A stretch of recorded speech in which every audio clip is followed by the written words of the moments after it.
Sir నమస్కారం sir. నమస్తే అండి. సార్ జగన్ గారు ఈవీఎం ధ్వంసం కేసులో అరెస్ట్ అయిన పిన్నెల్లి గారిని ఎళ్లి కలవడం చూస్తున్నాం సార్. ఆయన ఓదార్చారు ఆయన్ని. అయితే బయటకొచ్చి మాట్లాడుతూ అన్యాయంగా కేసులు పెట్టారు, తొందరలోనే బయటకొస్తాడు అన్నట్టుగా మాట్లాడారు. ఇప్పుడు అవును. దానిపైన విమర్శలొస్తున్నాయి. అంత డైరెక్ట్‌గా ఆయన ఒక వీడియో ఫుటేజే బయటకొచ్చింది. ఈవీఎంని ధ్వంసం కేసులో అరెస్ట్ అయ్యాడని చెప్పేసి. మరి అంత వీడియో వైరల్ అయినా కూడా నువ్వెలా అక్రమంగా అరెస్ట్ చేసావని చెప్తావని చెప్పేసి ఆ విమర్శలైతే వస్తున్నాయి. మీరేం చెప్తారు సార్? అంటే అక్రమంగా అరెస్ట్ అవ్వటం అనేది ఎవరి విషయంలోనైనా జరుగుతుందని, నేరం చేశాడని అవతలోళ్ళు మాట్లాడతారు. అవును. మాది అక్రమ అరెస్టు అని క్లెయిమ్ చేసుకుని ఆర్గ్యూ చేసే రైట్ వాళ్ళకు ఉంటుంది చట్ట ప్రకారమే. హ్మ్. జడ్జి గారు కూడా నువ్వు నేరం చేశావని ఆరోపణ వచ్చింది కాబట్టి నువ్వు నేరం చేశావని భావిస్తున్నాను, నేను నీకు ఉరిశిక్ష వేస్తున్నాను అని మాట్లాడు. హ్మ్. నీ మీద ఈ ఆరోపణ ఉంది, నిజమా కాదా అని అడుగుతాడు. బోన్లో ముద్దాయిని ప్రవేశపెట్టగానే ఎఫ్ఐఆర్ ఇవ్వగానే శిక్షలు పడవు సినిమాల్లో చూపించినట్టు. హ్మ్. అడిగినప్పుడు అయ్యా నేను నేరం చేయలేదు అనే చెప్తాడు. అలాగే ట్రయల్ కమెన్స్ అయ్యేటప్పుడు కూడా అడుగుతారు, క్వశ్చనింగ్ అంటారు దాన్ని. హ్మ్. క్వశ్చనింగ్ అని ఒక స్టెప్ ఉంటుంది. లా తెలియక చాలామంది మాడుతూ ఉంటారు. స్టెప్ అప్పుడు చెప్తారు వీళ్ళు, అయ్యా మేము నేరం చేయలేదు, మా మీద ఈ నేరం ఆరోపింపబడింది అని. దానికి మీరు డిఫెన్స్ ఏమైనా ఉందా మీకు అంటాడు వాడు, జడ్జి గారు. హ్మ్. అడిగినప్పుడు డిఫెన్స్ లాయర్ ప్రవేశిస్తాడు. అక్కడి నుంచి వాళ్ళు వకాలత్ వేసి కేసులో ముందుకెళ్తారు. ఓకే. వాళ్ళ నుంచి వాళ్ళు నేరం చెయ్యలేదు అని వాళ్ళకు ఉన్నటువంటి అభిప్రాయాన్ని బలపరిచేటువంటి సాక్ష్యాధారాలు సమర్పిస్తారు కోర్టుకి. అలాగే నేరం చేశాడు అని భావించేటువంటి అరెస్టు చేసినటువంటి అధికారులు ఎవరైతే ఉన్నారో వాళ్ళు వాళ్ళ దగ్గర ఉన్న సాక్ష్యాలు కోర్టుకు సమర్పిస్తారు. ఈ రెండు సాక్ష్యాలని పరిశీలించిన తర్వాత కోర్టు ఒక నిర్ణయం తీసుకుని అప్పుడు జడ్జిమెంట్ ఇస్తుంది. హ్మ్.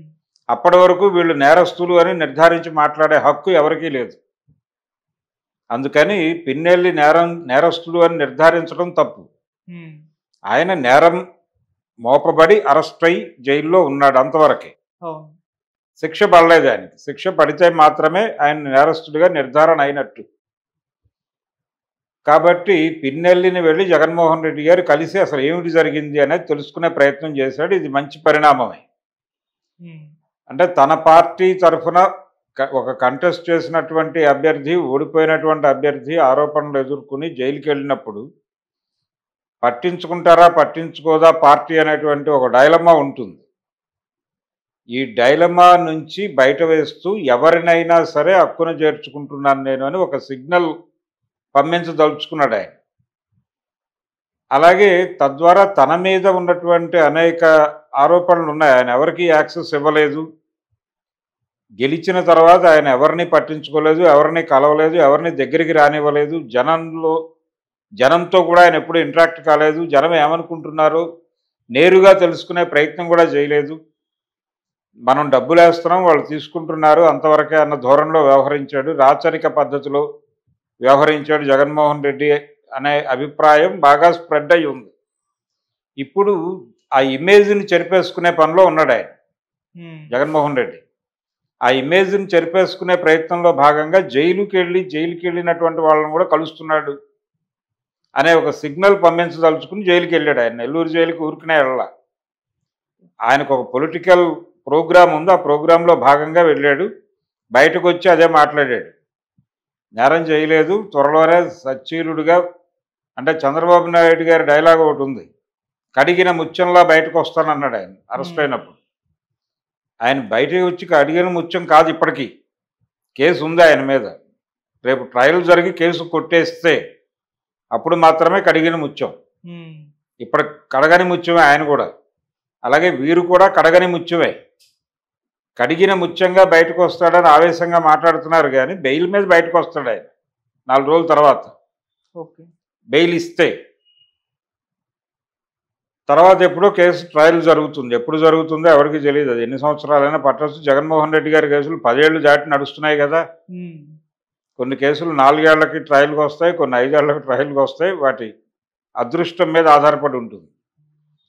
ట్రయల్లో ఈయన ప్రదర్శించేటువంటి సాక్ష్యాలు, అప్పటి పొలిటికల్ వాతావరణం, ఆ ప్రభావంతో జడ్జిమెంట్లు వస్తాయి అనేది కూడా మనకు అర్థమవుతుంది కదా ఈ మధ్యకాలంలో. అవును. జగన్ గారి కేసులకు సంబంధించి తెలంగాణ హైకోర్టు, సిబిఐ కోర్టు నివేదిక కోరిన సందర్భం చూసాం కదా మనం. ఇలాంటి ఒక వ్యతిరేక వాతావరణం ఉన్నప్పుడు అరెస్ట్ అవటము, అనుకూల వాతావరణంలో బయటకు రావటం అనేది జరుగుతుంది జనరల్గా. అదే పద్ధతిలో పిన్నెల్లి కూడా ఏదో ఒక రోజున బయటకు వస్తాడు అనే ఒక హోపీని జనరల్గా మాట్లాడేశాడు. అక్కడి నుంచి ఆయన కక్ష సాధింపు చర్యలు చేస్తోంది ఈ ప్రభుత్వం, ఇది కరెక్ట్ పద్ధతి కాదు అనే దాని మీద ఒక వ్యాఖ్యానం చేశాడు జగన్మోహన్ రెడ్డి గారు. ఇప్పటి వరకు అమ్మఒడి వేయలేదు, స్కూళ్ళు తెరిచి అనే మాట్లాడాడు. అది మాట్లాడకూడదు ఆయన. తాను చెప్పిన పథకాలకి ఈ ప్రభుత్వం డబ్బులు వేయట్లేదు అనే గొడవలోకి ఆయన ఎంటర్ కాకూడదు.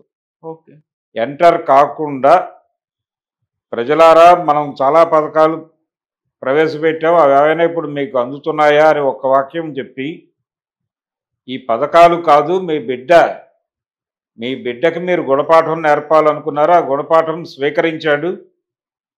మళ్ళీ మీ బిడ్డ మీ దగ్గరకు వస్తున్నాడు, ఏవైనా ఇబ్బందులు ఉంటే చెప్పండి అని చెప్పి బయలుదేరాల ప్రయాణం.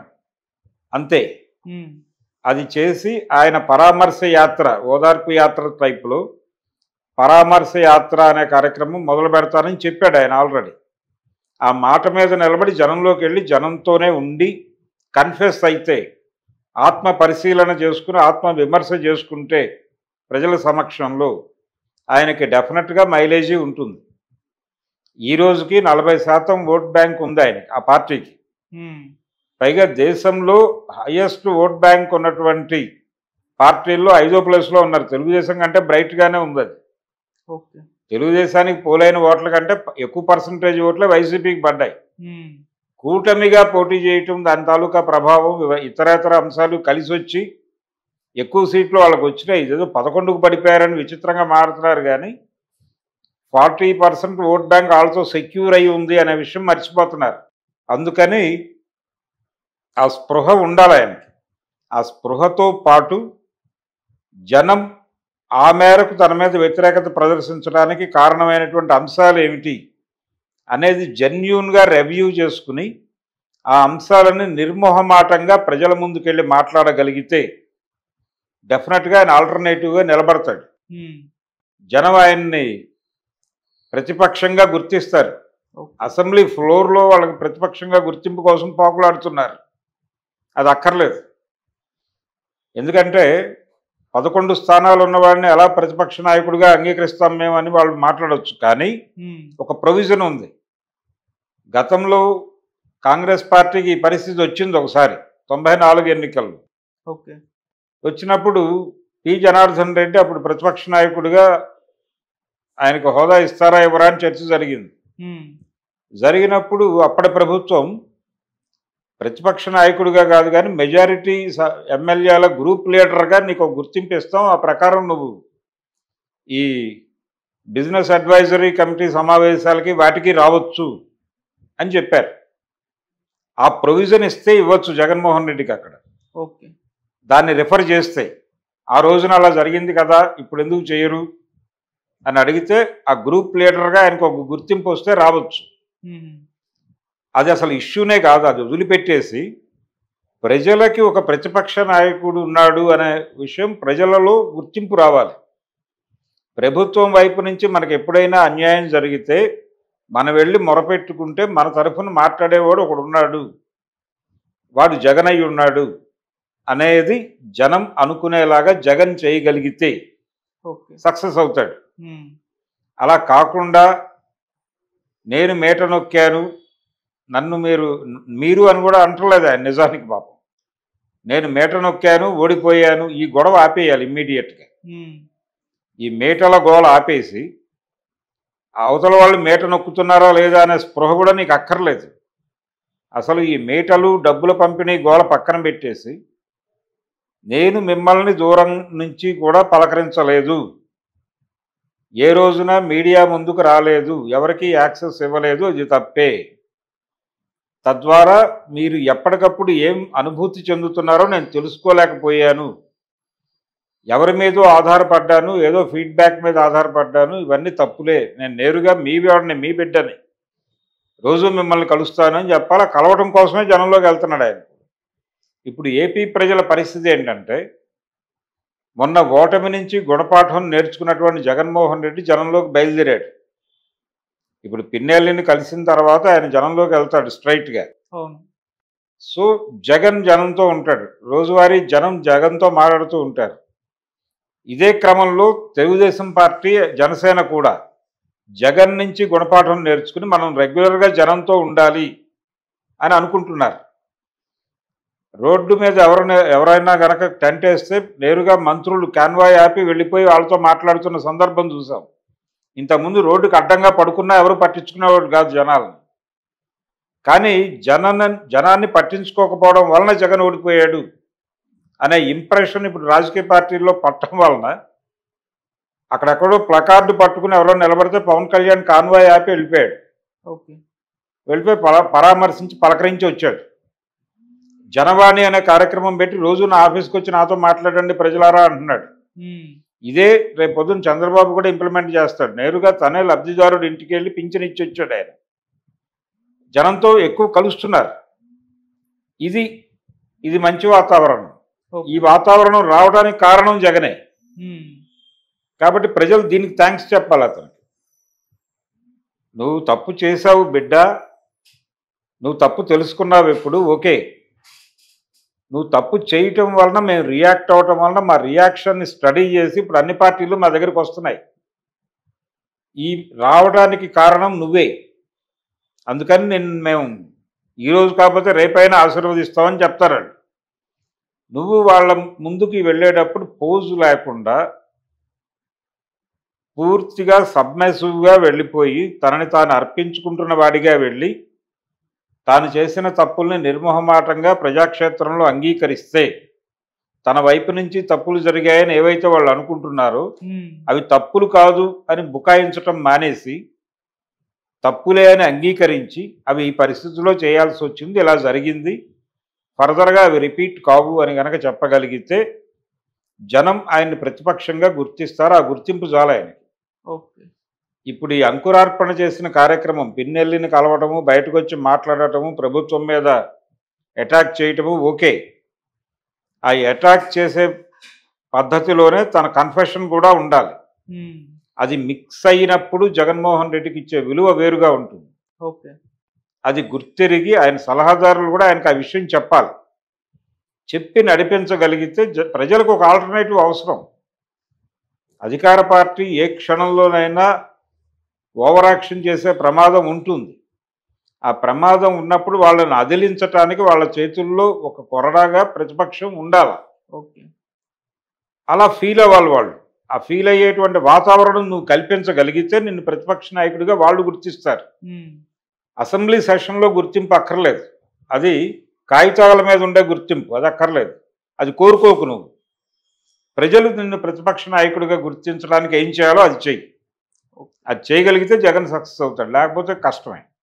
ఈరోజు కూడా ఆయన అమ్మఒడి గురించి మాట్లాడాడు ఆ జైలు దగ్గర. ఈ అమ్మఒడి గురించిన గొడవ నువ్వు ఆపేయాలి ఇమ్మీడియట్గా. అది ఆపి నువ్వు ఆల్టర్నేటివ్ వేరే ప్రోగ్రాం ఉంది నీకు, ఆ ప్రోగ్రాం మాట్లాడు. చంద్రబాబు నాయుడు ఒక తప్పిదం చేసి 2009లో జనాలు పూర్తి నమ్మకాన్ని చూరగొనలేకపోయాడు.